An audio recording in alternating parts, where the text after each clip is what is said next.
DLP was in office at the time, and people were quite fed up with them.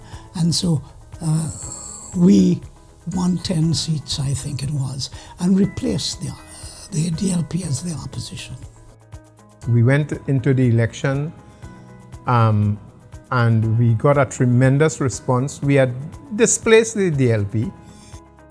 In the general elections of 1976, a new party arrived on the political scene in Trinidad and Tobago. The party won 10 seats in the Parliament of Trinidad and Tobago. It was unlike any political party before it. The political party was the ULF, the United Labour Front. A party where a lot of people felt very comfortable outside of the DLP and outside of the PNM.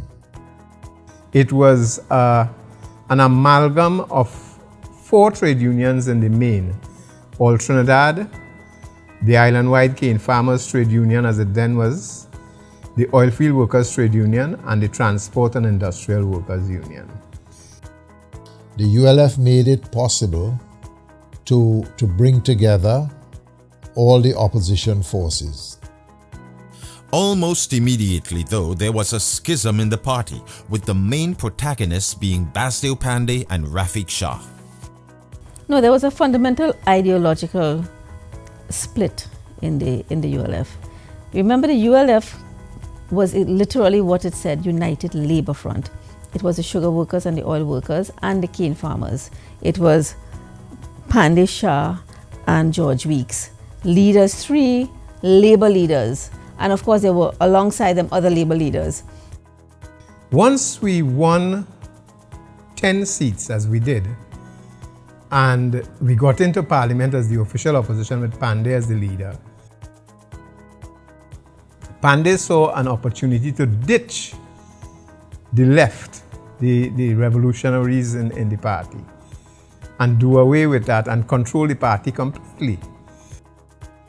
Pandey went about charting a course for the ULF, and the others, as I recall, were insisting that there be collective leadership. Although Basdeo Pandey was elected as the leader of the opposition and the de facto leader of the ULF, there were those who, in the socialist style, wanted a collective leadership, and Pandey wanted to chart his own course, and he wanted to carve out his own niche for taking the movement forward. And conflicts arose, and we had a lot of intellectuals or people who put forward all kinds of intellectual arguments, seeing the politics as a science, when Pandey was seeing the politics as a pragmatist, and that created a conflict. The people we were looking after were no longer merely the trade unions, but the entire country. And our philosophy should be pragmatism. That is to say, we should be looking after all the people. And I was dubbed a bourgeois intellectual, and so that I couldn't lead the party. I did not have the right ideological directions, and that is what led to that split when an attempt was made to place Shah as leader. I said at the meeting, I do not want to be opposition leader because the media and the public see this as a Pandey Shah issue. It is not. It is a bigger issue than that. And I suggested Errol MacLeod, who was a member of Parliament for Oro-Pooch, to be leader of the opposition. And I was outvoted on that. And it was reluctantly I took up the position of leader of the opposition. However, Shah was unable to cement himself in the position of opposition leader. For a short while, Rafiq Shah was the leader of the opposition because he had a very slender majority, but that was to change a few months later when Basdeo again was catapulted into the position of leader of the opposition.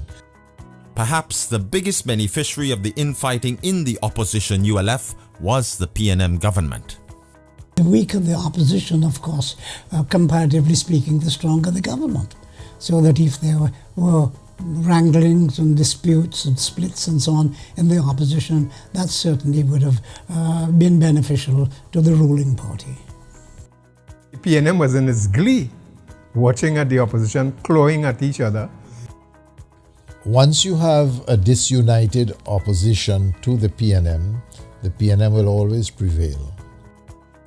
Despite the infighting and its early difficulties, the United Labour Front would go on to be a major force on the political landscape of Trinidad and Tobago, with Basdeo Panday at its helm.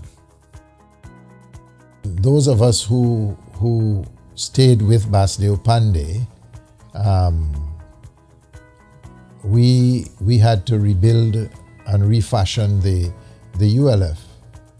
Basdeo may have achieved what he wanted at that stage. He had his own vision, his own ideas, and he became, the single political leader of the ULF.